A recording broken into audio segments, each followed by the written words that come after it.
Hello friends, आज की video में हम देखेंगे कि वृत्त की परिधि को हम प्रैक्टिकल स्केल से नाप के निकालेंगे और फार्मूले की मदद से निकालेंगे और देखेंगे कि दोनों का आंसर सेम आता है कि नहीं।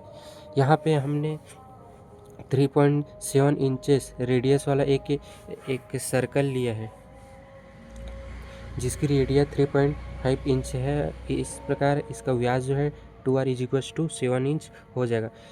आप जानते हैं कि पाई का मान हम वृत्त की फार्मूले में करते हैं जिसका मान 22/7 होता है। तो ये 22 और 7 क्या होता है, जो 22 होता है ये हमारे वृत्त की परिधि की लंबाई होती है। यहाँ पे जो 7 है ये हमारा व्यास होता है। तो वृत्त की परिधि और व्यास के अनुपात पाई का मान होता है। यहाँ पे आप देखेंगे मैं यहाँ पे 7 इंच का एक सर्कल लिया हूँ। ठीक है, इस सर्कल लिया हूँ, इसको मैं स्केल की सहायता से नाप के दिखा देता हूँ। हमने इंचेस में लिया है तो इंचेस में हमारे जो है इंचेस में हमारी जो वैल्यू होती है यहाँ से यहाँ तक की वैल्यू हमारी 1 इंच है। ठीक है, यहाँ से यहाँ तक की वैल्यू। तो अब मैं आपको यहाँ पे माप करके दिखा देता हूँ। यहाँ से देखिए, यहाँ पे 7 इंच आपको दिखाई दे रही होगी। यहाँ पे ये 7 इंच, ठीक है। तो 7 इंच व्यास वाला हम यहाँ से यहाँ तक नाप रहे हैं तो ये हमारा व्यास होगा। तो 7 इंच इसका व्यास है। ठीक है, अब हम इस तार की मदद से वृत्त की परिधि नापेंगे। वृत्त की परिधि मतलब इसके चारों ओर के घेराव को हम वृत्त की परिधि कहते हैं। तो यहाँ पे देखिए, यहाँ पे हमने इस तार को वृत्त इसके बराबर ही हमने यहाँ पे काट लिया है। ठीक है,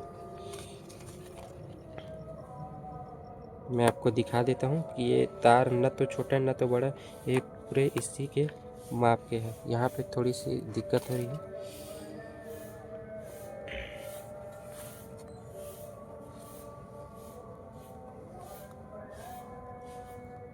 ठीक है, आप देख पा रहे होंगे कि इसके बराबर ही है पूरी। ठीक है, अब हम देखेंगे यहाँ पे इसका हमें परिधि निकालना है। तो वृत्त की परिधि क्या होती है? वृत्त की परिधि बराबर 2πr। ठीक है, यहाँ पे ये 2 इंटू पाई का मान क्या होता है हमारा 22/7 इंटू आर क्या है हमारा, आर क्या है 3.5 सेंटीमीटर है। 3.5 इंचेस में है, सॉरी इंचेस में है। तो यहाँ पे 3.5 1 बार में जाएगा, ये 3.5 7 है तो इसका दुगुना है तो 2 बार में जाएगा। यहाँ से 2 और ये 2 खत्म हो जाएगा, क्या बचेगा हमारा 22। तो वृत्त की परिधि क्या आई? वृत्त की परिधि 22 आई। ठीक है, अब हम ये तार जो है वृत्त, ये जो हमारे पास तार है ये हमारा वृत्त की परिधि के बराबर है। तो अब हम इसकी लंबाई नाप के देखेंगे। ठीक है, तो सबसे पहले मैं इस तार थोड़ी बेंड थी, मतलब सर्कल टाइप में ही इसको कर लिया था। तो हम इसको थोड़ा सीधा कर लेते हैं, उसके बाद इसको हम नाप के दिखाएंगे। ठीक है, अब हमारी तार सीधी हो गई। यहाँ पे हमारे पास एक बड़ा स्केल है। ये बड़ा स्केल की लंबाई यहाँ से इसके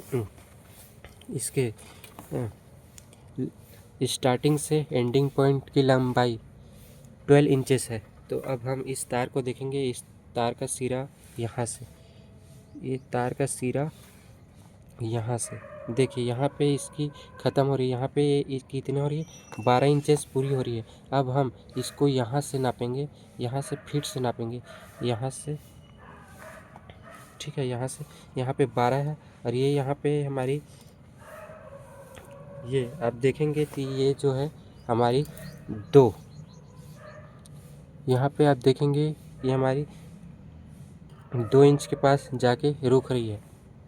यहाँ पे हमारी 2 इंच के पास जाके रुक रही है, यानी कि यहाँ से एक बार 12 इंच कंप्लीट होगा और एक बार 12 से 2 के बीच रुक रही है, मतलब 12 और 10 22। तो वृत्त की परिधि हमारी क्या आ गई 22।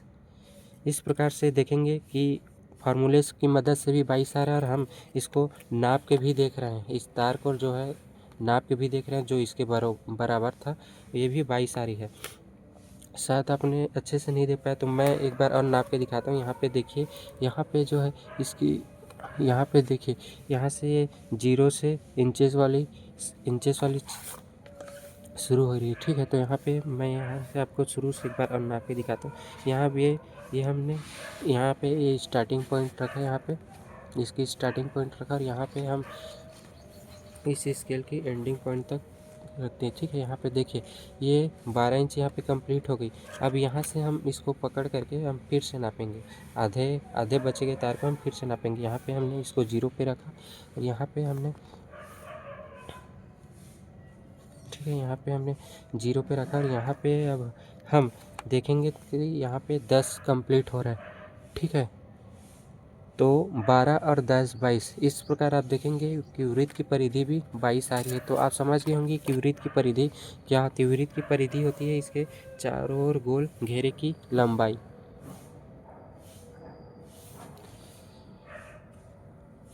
Okay friends, thank you so much.